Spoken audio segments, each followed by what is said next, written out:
आज हम लोग पढ़ेंगे क्लास 10th का हिंदी। क्या पढ़ेंगे? क्लास 10th का हिंदी विषय। पिछले सेक्टर में जो आपका हिंदी है, हिंदी का दूसरा जो बुक है वो बुक आपका पढ़ा दिया गया है, और अगर उसे देखना चाहेंगे तो आप चैनल के प्लेलिस्ट में जाकर के आप उसको देख सकते हैं। आज से हम लोग स्टार्ट करेंगे क्लास 10th का गोधूली। क्या स्टार्ट करेंगे? गोधूली। अच्छा, आज 10th है तो हम लोग जानेंगे कि हिंदी के रचनाकार कौन थे। तो आंसर हो जाएगा भारतेंदु हरिश्चंद्र। हिंदी के रचनाकार भारतेंदु हरिश्चंद्र जी। यहाँ पे हम लोग सबसे पहले आज क्लास 10th में पहला चैप्टर में पढ़ेंगे हम लोग श्रम विभाजन और जाति प्रथा। श्रम विभाजन और जाति प्रथा मतलब कार्य के अनुरूप जात का बंटवारा करना। कार्य के अनुरूप जात का बंटवारा करना। आज हालांकि ऐसा नहीं है, पिछले समय में या हम ज्यादा कर सकते हैं कि 2000 ईस्वी के पहले जाइए या 2000 समथिंग उससे पहले जाएंगे तो लोग क्या करते थे कि कार्य जिसका जो जात रहता था उसी टाइप का वो काम करते थे। मतलब अगर आज ऐसे शिक्षकों को जात प्रजात से मतलब होता नहीं है, लेकिन जैसे आज भी अगर होता है कि बहुत सारे लोग वैसे ही होते हैं कि अगर नाई है तो वो बाल काटने का काम कर रहे हैं, अगर धोबी है तो कपड़ा धोने का काम कर रहे हैं, अगर हमारे में दलित में आपका रिक्यासा लोग होते हैं वो आपका मिट्टी सामग्रियां काम करते हैं, बढ़ी लोग होता है तो लकड़ी कारपेंटर का काम करता है।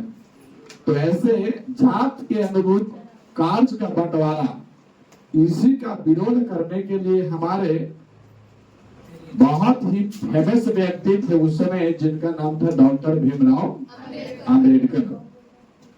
जो जात के अकॉर्डिंग कार्य का जो बंटवारा हुआ था उसका ये विरोधी थे। और आज जिस नियम कानून के अनुरूप मैं चल रहा हूं वो नियम कानून वो कहलाता है संविधान। उस संविधान के भी निर्माता कौन है? डॉक्टर भीमराव अंबेडकर। अपने जीवन काल में ना जाने इन्होंने कितने कार्य को किया है। जैसे छुआछूत का विरोध भी कौन किए थे? डॉक्टर भीमराव अंबेडकर। सती प्रथा भी आपका ये डॉक्टर भीमराव अंबेडकर किए थे। छुआछूत हो गया, सती प्रथा हो गया, है ना। विधवा पुनर्विवाह में भी ये काम किए थे। मैंने विधवाओं को पहले पुनः विवाह करने का आदेश नहीं था। अब वो कितना सही है और कितना गलत है वो आज देखिए। अगर कोई विधवा है या विधुर है तो वो तुरंत शादी कर लेते हैं। जैसे विधवा कहे तो जिनके हस्बैंड मर गया वो विधवा, जिनके पत्नी मर गई वो विधुर। वहां तुरंत भोज भात हुआ, अगला दिन से कनेक्शन चालू है। होता है कि नहीं होता है? बातें मारा जहां झाक पाक हो जाएगा तुरंत। हालांकि ये पहले के अकॉर्डिंग ठीक था। ऐसे कुछ लोगों का मत है कि अब ठीक है, लेकिन कुछ लोगों का मत है कि पहले ही ठीक था। अब तो 4-4 लोगों के माँ बाप आदमी शादी कर ले रहे हैं। बेटा शादी करे जो कुछ है और बब्बे शादी कर लेगा। होता है कि नहीं होता है?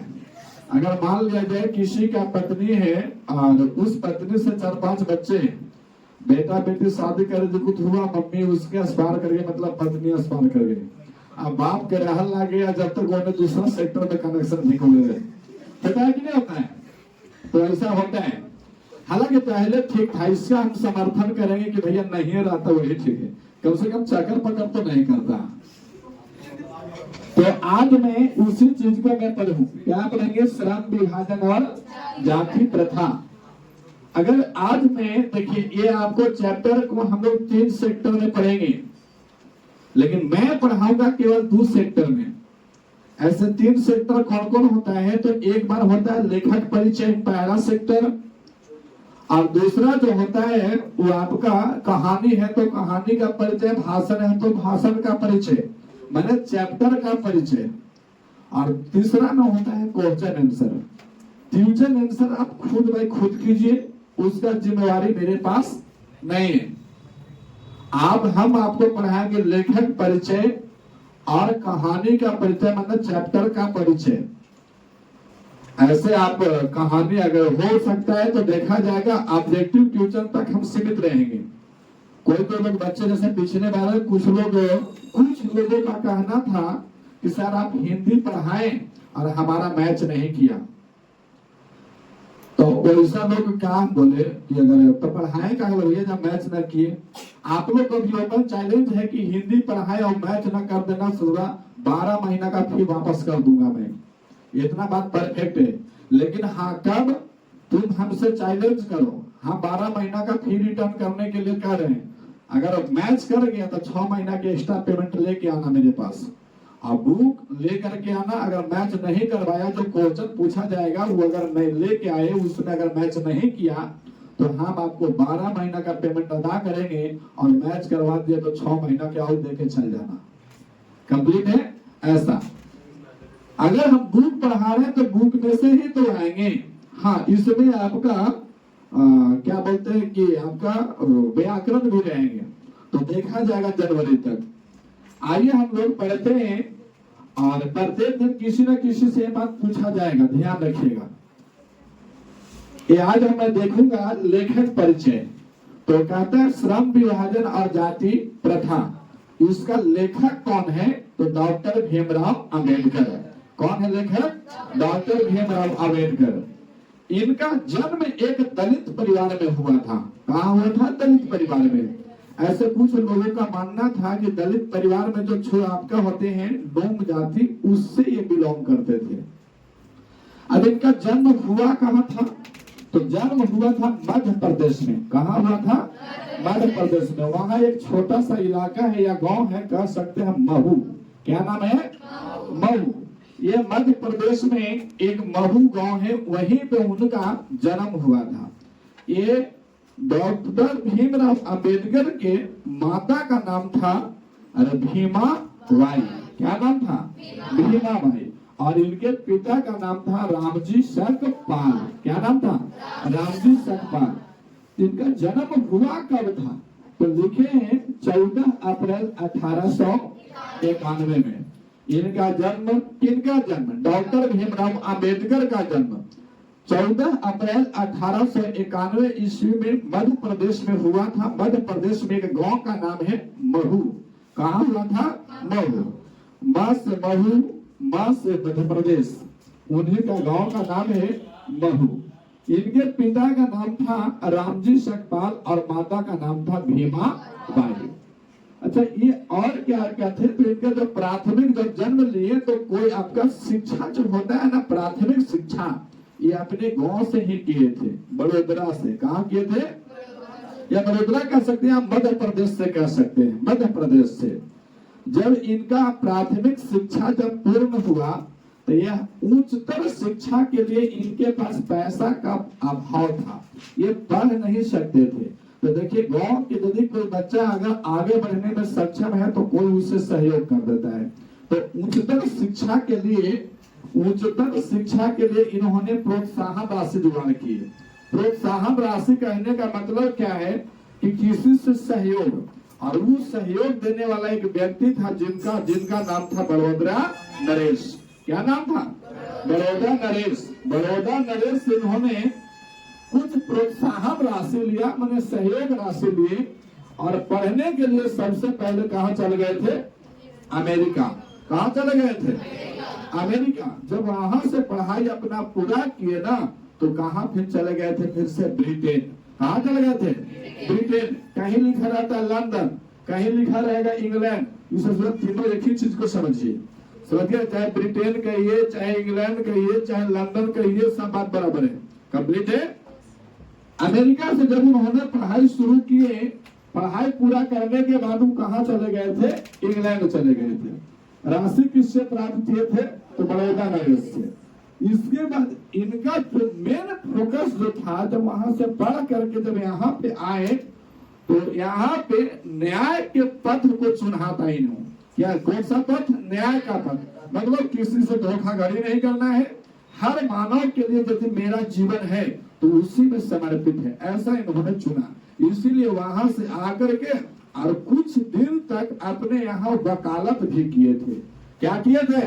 वकालत। मतलब अपने स्वदेश में आकर के क्या किए थे इन्होंने? वकालत। स्व माने अपने और देश माने देश। अपने यहाँ आकर के और इन्होंने क्या किया था? वकालत किए थे इन्होंने। इसके पास जब वहां पे अमेरिका इंग्लैंड में देखा गया तो इनके पास ऐसा कहा जाता है 16-17 प्रकार के डिग्रियां थी। वो डिग्रियां कैसा था? तो शास्त्री, संस्कृत शास्त्री का था, राजनीतिक शास्त्री का था, समाज शास्त्री का था, अर्थशास्त्री का था, शिक्षाविद। मतलब पढ़ने में उस समय सबसे आगे यदि कोई व्यक्ति था तो कौन थे? डॉक्टर भीमराव अंबेडकर। धर्म शास्त्र का ज्ञान था उनके पास, इतिहास मीमांसक का ज्ञान था। तो इस टाइप से बहुत सारे उनके पास डिग्रियां भी थे और वहां उस समय के दौर में पढ़ने में सबसे आगे थे। आज इसके बाद में फिर और कुछ है तो उनका भूमिका क्या था? तो भूमिका को जैसा कि मैं शुरू में बताया था कि छुआछूत, स्त्रियों पर जो आपका हो रहे अत्याचार को दिलाने का भी प्रश्न कौन किए थे? तो डॉक्टर भीमराव अंबेडकर। स्त्रियों को हक दिलाने का कौन काम किए थे? डॉक्टर भीमराव अंबेडकर। पहले यहाँ स्त्रियां इतना पढ़ी लिखी हुई नहीं होती थी। आज देखिए कि हमारे संस्थान में अगर काउंटिंग किया जाए तो लड़कियों की संख्या अधिक है और विरोध भी करने में लड़की लोग आगे रहती है, ये भी बात सत्य है। तो यहाँ पे आपका छुआछूत था। छुआछूत का मतलब क्या होता है कि अगर मान लिया जाए कि किसी में छुआ गए, हम आज भी ऐसे हमारे बाबा के टाइम में चलता था। क्या चलता था कि हमारे यहाँ कोई पासवान जी नहीं आते थे। पासवान का मतलब 2 साल। तो पासवान जी वो जब हमारे घर में हिल जाते थे ना तो बाबा कहते थे कि हाँ हमारे घर का 1.25 बित्ता जमीन जो है ना वो छुआ गया। 1.25 बित्ता का मतलब 1 बित्ता इसे नापो और 1 बित्ता का 4 भाग मतलब 100% ऐसे और 25 आउ, ठीक है? तो 1.25 बित्ता हुआ। अब वहां पे बिना हमारे यहाँ क्या होता था ना, पूरा घर लिपले धोले बिना खाना तक नहीं बनता था, ऐसा मैं देखा हूँ। लेकिन जैसे ही बाबा लोगों का जीवन समर्पण हुआ, कुछ बदलाव पिताजी तक आ गया। आज तो हिंदू मुसलमान सब एक है, दोनों का तीनों फरहार हो जाता है। होता है कि नहीं होता है? तो बात यहाँ तक सीमित हो जाता है। आज कोई जाति प्रथा से मतलब नहीं है। आज अगर मान लिया जाए कि ठीक ठाक हो तो आओ हमारे साथ दिखाओ, हम तुम्हारे साथ दिखाएं। वो हमारा मित्र है, हम उसका मित्र है। तो इस तरह से आपका ये काम होता है। तो आज छुआछूत जो गांधी जी भी चाहते थे, अब हम लोग पढ़े थे भारत में राष्ट्रवाद, तो यही रचनात्मक कार्य में गांधी जी भी कहे थे क्या कि छुआछूत को हम लोग क्या करेंगे? हटा देंगे। लेकिन उससे भी पहले डॉक्टर भीमराव अंबेडकर कब कहे थे? 1891 ईस्वी में ही। हम लोग को स्वतंत्रता कब मिला था? 1947 में। तो उससे सोच लीजिए कितना साल, 100 बरस पहले ही ये बात को कह दिए थे कौन? डॉक्टर भीमराव अंबेडकर कि हम लोग छुआछूत को क्या करेंगे? बहिष्कार करेंगे और स्त्रियों का जो हक है उसको हम दिलाएंगे और मजदूरों को जो हमारे यहाँ सताया जाता है उस मजदूर का जो अपना अधिकार है उसको भी हम दिलाने का कार्य करेंगे। आज भी ऐसा देखा जाता है कि कहीं की मजदूर जो होता है ना, अगर काम कर रहा है तो उसका मालिक आकर के और कुर्सी पर बैठ गया और उसका जो आपका लेबर है या मजदूर है वो नीचे बैठा है। आज ऐसा कोई है नहीं। अगर मान लीजिए मेरा चेयर है तो हम आपको कहते हैं मोस्ट वेलकम, आप आइए बैठिए, इसमें कोई दिक्कत नहीं है। लेकिन तुम लोग बैठोगे ना तो तुम लोग तो बैल है, एक धर के घुमावे लगेगा। बात ही होता है। तो एक चाका उका कौन सब खराब किया है कुर्सी का? आप ही लोग में से कोई एक इंसान है, ठीक है? आप लोग मतलब स्टूडेंट में से कोई, आप लोग नहीं, इसके पिछले वाले बैच में उसे चाकवा के धर के खींच रहा था तो वो कबाड़ दिया और दूसरे कबाड़ उससे क्या मिला? इसीलिए मना किया जाता है। तो दूसरी बात और है कि जिसपे हम अभी बैठने के योग्य नहीं हुए हैं वो आपका सीट नहीं है। आप यहाँ 10 पास कर जाइए ना, 10 पास करके आइए 450 नंबर लेकर के, आपको यहाँ बैठा देंगे एकदम कंप्लीट। जैसे आप ही लोग के बैच का 2 साल सीनियर व्यक्ति जिसका यहाँ पे लगा हुआ है माय बेस्ट स्टूडेंट, वो आपका बैठने योग्य है। कभी उसको मैं बोला हूं कि हाँ तुम नहीं बैठो, बैठिए। अगर वो हक आप भी लेकर के आते हो, आइए बैठिए, हमें कोई एलर्जी नहीं है। तो यहाँ पे बोले गए थे डॉक्टर भीमराव अम्बेडकर की छुआछूत को हम समाप्त करेंगे। स्त्री को जो अपना अधिकार है, मतलब स्त्री का अधिकार मतलब जब उनके, अगर मान लिया जाए कह सकते हैं कि उनके सती प्रथा मतलब कि यदि किसी को हस्बैंड मर जाए तो वो विधवा पुनर्विवाह कर सकती है, इसमें कोई डाउट नहीं है। तो ईस्टर का अधिकार और मजदूरों का जो अपना अधिकार है ना, मजदूर का मतलब कभी कभी ऐसा भी होता है कि कमाया और व्यक्ति को पैसा नहीं दिया गया, तो ये सब अधिकार करने के लिए आज एक तो देखिएगा लेबर कार्ड बनता है। लेबर कार्ड अगर वो कमाया कहीं पे और अगर पैसा नहीं दिया, जा करके लेबर कार्ड से केस कर देगा, तुमको शुद्ध वसूल कर देगा वो व्यक्ति, समझ गए। लेकिन आज के होते हैं क्या कि मैंने कुछ लोग अभी भी डरते हैं थाना पुलिस से, इसलिए थोड़ा दिक्कत होता है। तो इनको अधिकार दिलाने के लिए डॉक्टर भीमराव अम्बेडकर ने अथक प्रयास किए थे। अथक प्रयास का मतलब बहुत प्रयास किए थे। अच्छा, इनके जीवन में 3 गो रचनात्मक व्यक्ति भी थे। रचनात्मक कहिए चाहे चयनात्मक कहिए, चाहे आपका हम कह सकते हैं चिंतक कहिए, ये सब बात बराबर है। चिंतक का मतलब क्या है? उन्हीं के दृष्टि की तरह सोचना या उनके पथ पे चलना। जैसे अगर मान लिया जाए कि हम अगर पढ़ा रहे हैं और तुम मेरा शुभ चिंतक हो कि नहीं, ये सर जो है इनका चाहे मार्गदर्शन हो, चाहे जो काम करते हैं कितना मतलब कोई अच्छा तरह से करते हैं, या हर किसी के साथ बैठना उठना है इनका पथ जो यह मार्ग है ना, ये बहुत अच्छा है, हम भी उसी मार्ग पर चल करके अपना जीवन को बिताएंगे। तो वैसे लोग को क्या कहा जाता है? चिंतक या फिर रचनात्मक प्रेरक। तो इनके जीवन में 3 गो इनके प्रेरक था जीवन का। कौन को? तो गौतम बुद्ध, कबीर और ज्योतिबा फुले। ये आपको प्रश्न दे देता है कि इनमें से कौन डॉक्टर भीमराव अम्बेडकर के शुद्ध चिंतक या फिर चिंतक नहीं है।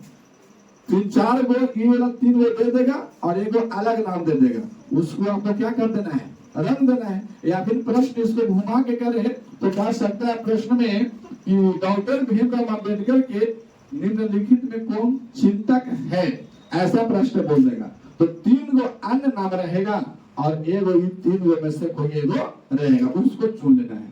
अब यहाँ पे हम कह सकते हैं कि वहां पे जब अफवाह फैले तो कुछ लोगों का कहना था कि यहाँ पे बिना जब देश स्वतंत्रता के अनुपालन हुई, कहे कि ये मरे कब थे? तो मरे थे 1956 में। कब मरे थे?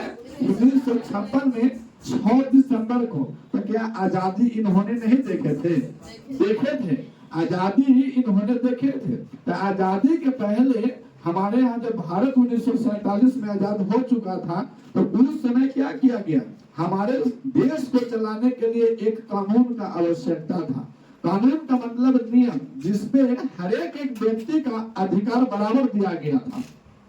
किसी भी जाति के लिए या किसी भी व्यक्ति के लिए कोई अलग कानून नहीं है। जैसे ऐसा नहीं है कि हम यदि कोई काम को करें तो वो व्यक्ति उस काम को नहीं कर सकता है। इसमें सभी लोगों का बराबर अधिकार दिया गया, चाहे वो जाति छोटा हो चाहे बड़ा हो, चाहे मिडिल क्लास का हो चाहे कैसे व्यक्ति है। अगर मान लिया जाए कि हमें पढ़ाने का ज्ञान है तब हम पढ़ा सकते हैं, यदि हमें कोई और काम करने का ज्ञान है तो हम वो भी काम कर सकते हैं। ऐसा डॉक्टर भीमराव अम्बेडकर द्वारा ये अधिकार दिया गया था लोगों को कि अब जात के अकॉर्डिंग काम का बंटवारा नहीं होगा। अगर कोई व्यक्ति काम करने में सक्षम है, जो काम करने में सक्षम है, वो काज करने का उसको व्यक्तिगत स्वतंत्रता दी गई है, आप कर सकते हैं, कोई दिक्कत नहीं है। तो एक कानून बना करके ये आपको देश के प्रति रख दिए थे।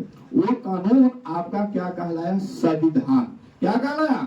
संविधान। ये आपको जो संविधान का इन्होंने निर्माता है, यानी संविधान को इन्होंने अपने हस्तक्षेप से लिखा, इसीलिए इस व्यक्ति को संविधान निर्माता भी कहा जाता है। संविधान निर्माता के नाम से किन्हें जाना जाता है? डॉक्टर भीमराव अम्बेडकर को। इन्होंने संविधान लिखने में 2 साल 11 महीना 18 दिन लगाए थे। कितना दिन लगा था? 2 साल 11 महीना 18 दिन। लगभग 12 दिन और हो जाता तो कितना हो जाता? 3 साल, है ना? 3 साल। हम लोग याद रखेंगे संविधान बनाने में कुल दिन कितना लगे थे, तो 2 साल 11 महीना 18 दिन। अब इनका कुछ न कुछ इनका अपना हस्त से लिखा हुआ, मैंने हाथ से लिखा हुआ कुछ पुस्तकें भी था, या फिर हम कह सकते हैं कि कुछ भाषण भी है इनका, जो रिकॉर्डेड करके आज भी पढ़ने में हम लोग को सक्षमता देती है। और हम लोग मर जाएंगे तो बुनियाद कौन जाएगा? नहीं, कुछ ऐसा इन्होंने काम किए थे कि आज तक चाहे पीढ़ी जितना पीढ़ी दर पीढ़ी आते रहेगा, लोग बाबा के बाप के नाम भुला जाएगा, लेकिन भीमराव अम्बेडकर का नाम नहीं भुला पाएगा। जैसे आप लोग के बाबा के नाम पूछ दिया जाएगा तो कहानी गायब है, होगा कि नहीं? या बाबा के बाप के नाम भी पूछ देगा तो बहुत लोगों को जानकारी नहीं होता है। तो बात ऐसी होती है, आप तो अपन बाप के नाम लेने में लोग हिचकिचाते हैं। बाप अगर जन्म दिए यहाँ मैगरा में, तो बेटा न्यूयॉर्क में है, और ओकर पुतो इधर अमेरिका में, और बाल बच्चा उन्हें नाइजीरिया में फुटबॉल खेलते रहेगा, और बेटी रहेगा से कहा अभी कहां से यूक्रेन में रहेगा। समझ के बात को? तो सब लोग जहां है तहां शिफ्ट हो जाता है। तो बात कुछ अलग है। इन्होंने हालांकि जो जहां रहेगा इनके बारे में तो जानना पड़ेगा। लोग अपन बाप के नाम भुला भी जाएंगे, लेकिन इनका नाम लोग भुला नहीं पाएगा। बात ये है। तो ये बातें हैं, इनका कुछ प्रमुख भाषण भी है, और हम कह सकते हैं कि इनका मतलब लिखा हुआ प्रमुख रचना भी है। तो आपको रचना कहिए या फिर पुस्तक कहिए, उसमें से आपको कुछ यहाँ पे लिख के रखा हूँ जो मस्ट इम्पोर्टेंट है। इतना से यहाँ से लेकर के यहाँ तक आपको एक प्रश्न पूछ लेगा कि इसका लेखक कौन है। तो जैसे प्रश्न पूछेगा कि द कास्ट इन इंडिया पुस्तक के लेखक कौन है, या फिर हम कह सकते हैं कि इनमें निम्नलिखित में से कौन डॉक्टर भीमराव अम्बेडकर के द्वारा लिखा हुआ नहीं है। तो अगर 3 गो एक में से दे देगा, एगो अलग से दे देगा। या फिर तीसरा प्रकार से प्रश्न पूछेगा कि इनमें कौन सा डॉक्टर भीमराव अम्बेडकर के द्वारा लिखा हुआ है, तो अलग से 3 गो दे देगा, एगो एकरा में से दे देगा। तो ये 4-5 को पुस्तक उनका या भाषण को याद रखिए। जैसे आपका एक तो बात है द कास्ट इन इंडिया, ये भी आपका पुस्तक है। There mechanism, who are they, who are सुब्राग, बुद्धिज्म एंड कम्युनिज्म, और बुद्धा एंड हिज धम्मा। एक द्वार है एनिहिलेशन ऑफ कास्ट। क्या नाम है इसका?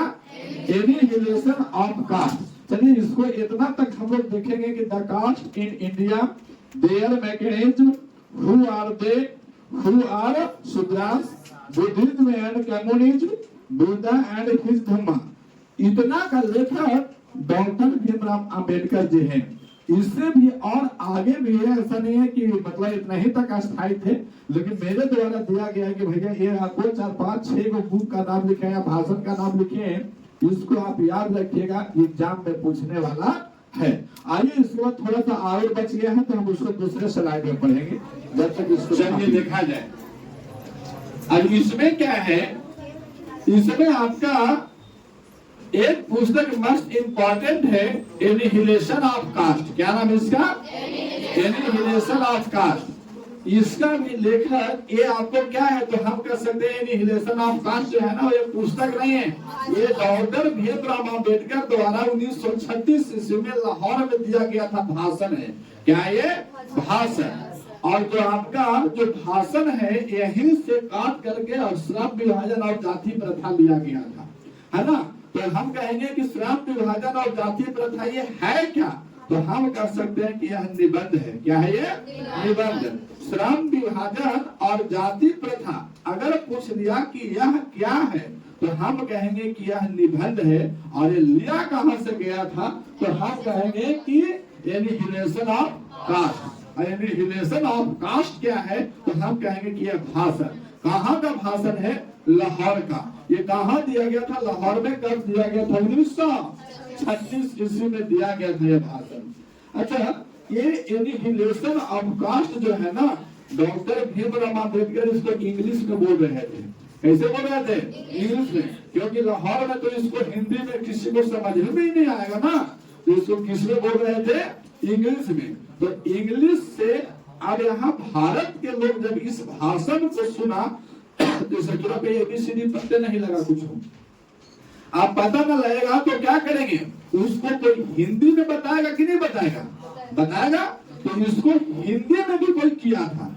इस भाषा का हिंदी रूपांतरण जो था ना, रूपांतरण जिसका नाम है ललाई सिंह यादव, वाह जी यादव जी, ललाई सिंह यादव, इनका नाम था ललाई सिंह यादव, जो कि पूरा एनिहिलेशन ऑफ कास्ट को क्या कर दिए थे, हिंदी रूपांतरण। और पूछ लेता है कि एनिहिलेशन ऑफ कास्ट के हिंदी अनुवादक या रूपांतरण कौन किए थे, आंसर हो जाएगा ललाई सिंह यादव। अब यहाँ से श्रम विभाजन और जाति प्रथा ये लिया कहाँ से गया है, तो एनिहिलेशन ऑफ कास्ट से। इतना के बाद में आपको इसमें और कुछ लेखक परिचय के बारे में ना पढ़ना है। डॉक्टर भीमराव अंबेडकर को अपनी मृत्यु की ओर बढ़ते हैं तो इनको एक पहले जीवन यापन में तबीयत खराब हुए थे। जब तबीयत खराब हुआ तो इनको भर्ती किया गया था दिल्ली के एम्स हॉस्पिटल में। कहाँ भर्ती किया गया था, दिल्ली के एम्स हॉस्पिटल में। उन्होंने डॉक्टर भीमराव अंबेडकर ने आपका 6 दिसंबर 1956 में, 6 दिसंबर 1956 ईस्वी में ये दिल्ली में अंतिम सांस लिए थे, है ना, दिल्ली में अंतिम सांस लिए थे। उस समय देश को बहुत बड़ा झटका हुआ था। और आजकल हम लोग मर जाएंगे, कोई जानेगा चाहे नहीं जानेगा, अंतिम दिन 12वें दिन का पूरी खा के निमंत्रण देगा तो वो कौन, सन्नत सर ना होता है। अच्छा आज पूरी खा के, हाँ तो चला आलू थी, ऐसे बोल देते हैं, होता है कि नहीं होता है। तो कुछ हम लोग भी मिलजुल करके कुछ वैसे ही काम कीजिए तो थोड़ा बहुत, अरे देश में तो हम जानवे कर रहे हैं कि नहीं नाम होगा, कम से कम अपन पंचायतों में लोग जाने, नहीं अपन पंचायत में भी लोग जान जाएगा तो बहुत ज्यादा। आज के लोग ऐसे ही हैं। चलिए आज तक तो हम लोग पढ़े थे श्रम विभाजन और जाति प्रथा, बताइएगा जाएगा परिचय में आप लोग से हासिल कर रहा हूँ। आज हम लोग पढ़े हैं श्रम विभाजन और एक श्रम विभाजन और जाति प्रथा क्या है, लेखक इनका कौन है, डॉक्टर भीमराव अंबेडकर जी है। डॉक्टर भीमराव जन्म कब हुआ था इनका, कहाँ हुआ था, महू मध्य प्रदेश। माता जी का नाम भीमा और पिता का नाम, इनका शुरुआती जीवन में पढ़ाई कहाँ से हुआ था, कहाँ से, मध्य प्रदेश, यानी अपने गांव से हुआ था। इसके बाद उच्चतर शिक्षा के लिए इनको प्रोत्साहन कौन दिया था, कहाँ गए थे पढ़ने के लिए, नेपाल, अमेरिका से फिर कहाँ, इंग्लैंड गए थे। ये आपके मानव मुक्ति के क्या थे ये, है ना। इन्होंने कितना प्रकार के डिग्रियां हासिल की थी, अनेक प्रकार के। उनमें कौन कौन था डिग्री था इनका,